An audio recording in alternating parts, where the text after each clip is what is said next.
Hello, my name is Shantanu Pandey and I am Legal Internet Lexus and Company. Today I am going to talk about what is basic structure doctrine. According to the Indian Constitution, the Parliament and the state legislature can make laws within their jurisdiction. The power to amend the Constitution is only with the Parliament and not with the state legislature assembly. However, this power of the Parliament is not absolute. The Supreme Court has the power to declare any law that it is found unconstitutional void. As per the basic structure doctrine of the Indian Constitution, any amendment that lies to change the basic structure of the Constitution is invalid. This is very important topic for the political sciences students. What is basic structure doctrine of Indian Constitution? There is no mention of the term of basic structure anywhere in the Constitution of India.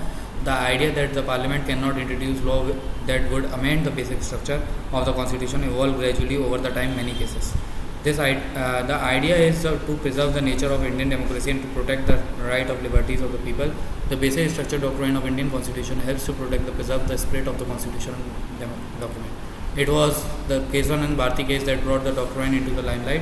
It held the basic structure of Indian Constitution cannot be abrogated even by the constitutional amendment.